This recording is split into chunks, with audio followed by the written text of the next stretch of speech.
আসসালামু আলাইকুম বন্ধুরা, 2025 বিপিএলের জন্য ইতিমধ্যেই সময়সূচি প্রকাশ করেছে বাংলাদেশ ক্রিকেট বোর্ডের প্রেসিডেন্ট ফারুক আহমেদ। আগামী 30শে ডিসেম্বর থেকে শুরু হবে 11তম বিপিএল আসর। উদ্বোধনী ম্যাচে মাঠে নামবেন বরিশাল ও রাজশাহী। পাশাপাশি বিশেষ অতিথি হিসাবে থাকবেন ডক্টর মোহাম্মদ ইউনুস। এবারের বিপিএলে মোট 60টি দল অংশগ্রহণ করছে, যেখানে অনুষ্ঠিত হবে 46টি ম্যাচ। এবারের বিপিএল অনুষ্ঠিত হবে 3টি স্টেডিয়ামে, ঢাকা, সিলেট ও চট্টগ্রাম। তবে আগের 10 আসরের বিপিএলের চেয়ে এবারের বিপিএল একটু ভিন্ন রকম হবে, এমনটাই প্রতিশ্রুতি দিয়েছেন বাংলাদেশ ক্রিকেট বোর্ডের প্রেসিডেন্ট ফারুক আহমেদ। তিনি জানিয়েছেন, এবারের বিপিএলে থাকবে অত্যাধুনিক সুযোগ সুবিধা। এবারের বিপিএলে থাকছে অত্যাধুনিক প্রযুক্তি, হাই কোয়ালিটি ডিআরএসের পাশাপাশি থাকছে এইচডি ক্যামেরা।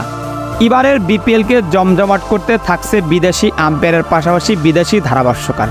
তার পাশাপাশি দর্শকরা স্টেডিয়ামে পেয়ে যাবেন মুখদের রেখে যাওয়া পানি একদম ফ্রি। পাশাপাশি টিকিটের ব্যবস্থা করবে বাংলাদেশ ক্রিকেট বোর্ড বিসিবি। ঘরে বসেই মোবাইল দিয়ে পছন্দ ফ্র্যাঞ্চাইজির খেলা দেখতে টিকিট কিনতে পারবে দর্শকরা। অন্যদিকে বিপিএলে সরাসরি যুক্ত থাকবেন ডক্টর মোহাম্মদ ইউনুস, পাশাপাশি থাকবেন ক্রীড়া উপদেষ্টা আসিফ মাহমুদ। তাই তো এবারের বিপিএলকে গেছে 10 আসরের বিপিএল থেকে অন্যরকম করতে যাচ্ছে বাংলাদেশ ক্রিকেট বোর্ড বিসিবি। তবে এখন দেখার বিষয় মাঠে সেটা কতটুকু কার্যকর করতে পারে বাংলাদেশ ক্রিকেট বোর্ড।